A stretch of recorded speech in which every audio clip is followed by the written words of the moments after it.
Well, I've been tracking Chupracabra all my life.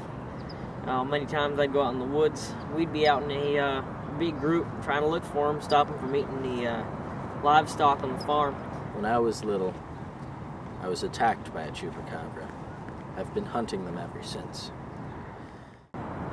Many times the Chupracabra will have its own mating calls and sounds that it'll make. One particular sound that I've heard was the Chupracabra. It's kind of like a high-pitched squeal, and it would be like... Some of the sounds they make are just horrible screeches, but one sound is actually very pretty. It's kind of a garble, like a Mexican saying an R. Being Chupacabras for a long time now, and one of the calls I noticed, I think we call it the territorial call, and it's the sound when it's defending its territory. It kind of sounds like this. Normally, when the Chupacabra is about to attack, it's a very distinct feature. He sets his feet down like this, with only his toes on the ground, and then he puts his arms back like this with his 3 claws, so he can maintain maximum lunge. And then he'll start screaming like a rabid rabbit. And here I'm going to demonstrate on one of the other field reporters. Oh, dang it! I've been an expert on Chupacabras all my life. One thing I found is the way they move on the surface of Earth while in human form. Generally, it'd be something like this.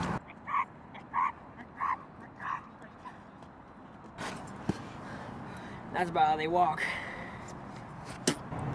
Many people wonder why I became so interested in hunting Chupacabra. A couple of years back, before I'd moved, my little brother was out in the woods, and we was playing out there before we got called in for supper, and he never came in. They found his body in the woods. Even slashed a couple hundred times. Well, a lot of times the Chupacabra tends to carry like a helmet camera on him, so if we can get him with a shoe and recover that footage, we can generally see just kind of the gist of what a Chupacabra is looking at right before he gets killed. Well, I've found that defending against a Chupracabra requires a little bit of wits about you. Sometimes you'll hear a noise out in the distance. They'll be like, the best way to defend yourself at that point is to take your shoe off and throw it at them, preferably in slow motion and oftentimes with a menacing sound like this. Roar! Chupracabra. Got a Chupracabra, come on. Gotta follow. Now here, Chupracabra. He's moving. That Chupacabra's moving. That Chupacabra's moving. You hear that sound that he's making? He's going, scat, scat. That's how the Chupracabra moves. Stop right here.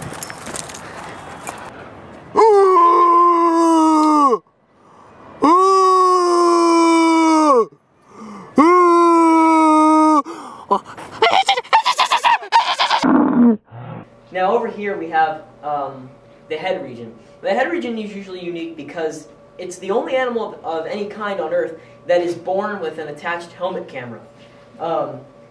This helmet camera can record in 1080 HD at 60p, which is 60 frames. It's a very good camera, high quality. The Chupracabra is automatically born with it. They do buy upgrades from time to time. Down here in the mouth area, we have a very long tongue. And this long tongue is able to just kind of lick its prey, get a taste. If it's something it likes, it'll eat it. And that's why it has these long fangs here. And those fangs allow for the Chupracabra to just basically destroy its prey. Now that you've seen the Chupacabra's animal form, we're going to be showing you a different diagram, and this will help you with your awareness of Chupacabra threats at nighttime or any other time during the day. You know, if a guy comes out of the woods and he's got gills on his head and he's acting suspicious, he's probably a Chupacabra or some kind of merman. I'm Bill Meyer. I'm still Cody Lowe. And we're going to show you just a little bit of demonstration on how Chupacabras kind of talk back and forth to each other. Now we found these garden chairs in this plant area here, and we're just going to show you that Chupacabras were probably communicating here. So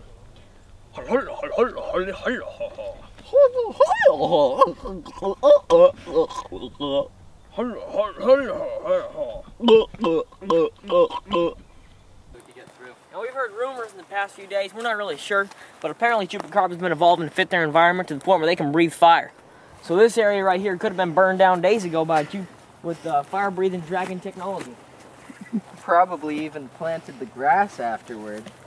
Yeah, a lot of times people tend to crap out grass seeds enough to cover their tracks. Name and everything, information about them too. Here it says built and donated by Greg Rudolph, Troop 774. And it says 12/18/06. I'm not sure what that part about Eagles means, but I'm guessing that Maybe it's undercover.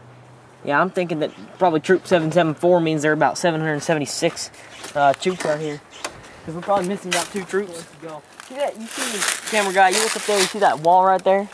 We're going to try and scale that because we're guessing that probably a troop, or maybe a couple troops are up there. Like a troop of troops. Might be in one of those caves, getting ready. And we're going to head on down this little valley and go on up there. So To move around on. This road was probably created by a Chupacabra a couple hundred years ago with his fire-breathing skills that we showed back there. So the trail, the clearing that we found back there that's green, will eventually in a couple hundred years turn out to be just like this. This allows hundreds and hundreds of Chupacabras to transport themselves around the country in really quick amount of time. So let's keep on going along this road and see if we can encounter any signs of a Chupacabra. When he says real quick, he means real quick. Like, we've been known to find the same Chupacabra that we chased down in Utah coming out here in less than 2 seconds.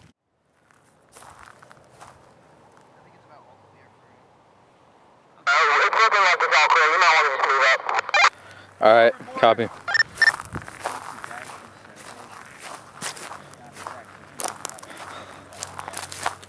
Jeez, this place looks like it was inhabited for a while. Got their use out of it. Yeah.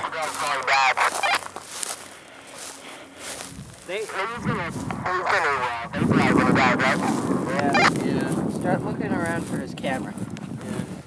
Yeah, the camera's going to survive it, right? Yeah.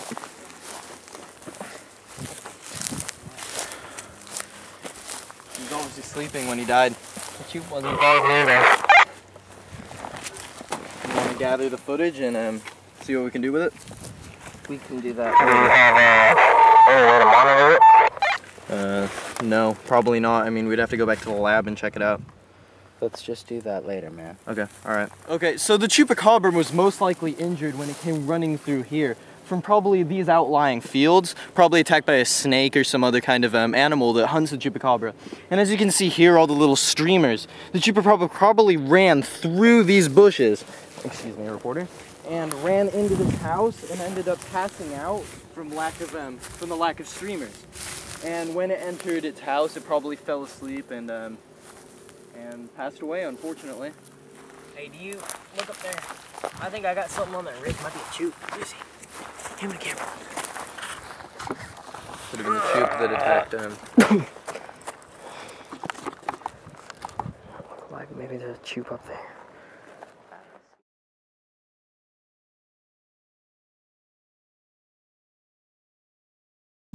Hey, little guy. Ah! Jesus! Oh my God! Go, go, go, go, go! That choop's got Cody! You better get out of here. Cody! Cody's got up by that choop. Order, keep up! I'm trying! That choop's gonna get you and got Cody. So our friend Cody, he just got killed. Let me take the camera. And we think that choop might have killed him. I'm not a... Cody? Oh, guys, wait, hey, guys, where are you going? Where are you going? Where are you going? Go, go, go. Hey, dude, choop took over his body. Watch out. The choop took over Cody. Oh my God! Oh my God!